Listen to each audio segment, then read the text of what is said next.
జిల్లాల పునర్విభజన అంశంపై తీవ్రస్థాయిలో ఫైర్ అయ్యారు మాజీ మంత్రి కేటీఆర్. జిల్లాలను మార్చితే రాష్ట్రంలో అగ్గి పుట్టిస్తామని హెచ్చరించారు. పోలవరం నల్లమల సాగర్ లింక్ ప్రాజెక్టు అంశంలో ప్రభుత్వ తీరును ఖండించారు మాజీ మంత్రి Harish Rao. Civil suit file చేయటమంటే ఏపీకి గడువు ఇవ్వడమేనని, న్యాయస్థానం వాదనలు వినోలోపై ఏపీ ప్రాజెక్టులు కట్టేస్తుందన్నారు. జిల్లాలను తొలగిస్తే రాష్ట్రంలో అగ్గి పుట్టిస్తామన్నారు మాజీ మంత్రి కేటీఆర్. వనపర్తి, గద్వాల జిల్లాలను తొలగిస్తామంటే ఊరుకునే ప్రసక్తే లేదని చెప్పారు. పాలమూరు ప్రాజెక్టులో 30,000 కోట్లు ఖర్చు చేసి 90% పనులు పూర్తి చేశామని, మిగిలిన 10% పనులు పూర్తి చేయడం కాంగ్రెస్ కు చేత కావట్లేదన్నారు. మహబూబ్ నగర్ లో బీఆర్ఎస్ కొత్త సర్పంచుల సన్మాన కార్యక్రమంలో పాల్గొన్నారు కేటీఆర్. పాలమూరు మైగ్రేషన్ కాదు, ఇరిగేషన్ జిల్లాగా మార్చిందే కేసీఆర్ అన్నారు. కొత్త రెవెన్యూ డివిజన్లు చేసినాడు. ఉమ్మడి మహబూబ్ నగర్ జిల్లాని 5 జిల్లాలు చేసిండు కేసీఆర్ గారు. శాస్త్రీయంగా చేయలేదు, వీటన్నిటిని తీసేస్తామంటున్నాడు.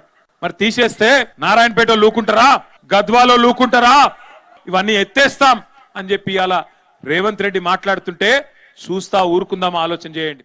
ఏపీ ప్రభుత్వం అక్రమంగా పోలవరం నిర్మిస్తుందన్నారు మాజీ మంత్రి Harish Rao. Writ ఉపసంహరించుకొని civil suit file చేస్తామని తెలంగాణ ప్రభుత్వం చెప్పడమంటే నల్లమల సాగర్ ప్రాజెక్టు కట్టుకోవడానికి ఏపీకి గడువు ఇవ్వడమేనన్నారు.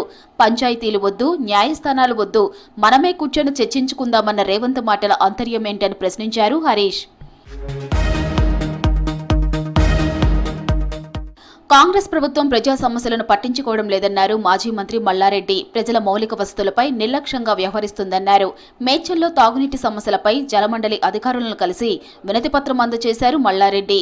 శీతాకాలంలోనే నీటి సమస్య ఉంటే వేసవి కాలంలో పరిస్థితి ఏంటని ప్రశ్నించారు. బేస్మెంట్ కట్టినాక పైసలు ఇచ్చేటోళ్ళే లేడు. లీడర్లు అయితే కొబ్బరికాయలు కొట్టిపోతున్నారు, కానీ వాళ్ళకి ఫర్దర్ ఇచ్చేదే లేదు, చేసేదే లేదు. అసలు ప్రభుత్వం ఉందా లేదా అనేది నడుస్తుంది. నీళ్ళదైతే చాలా ఇబ్బందికరం అవుతుంది.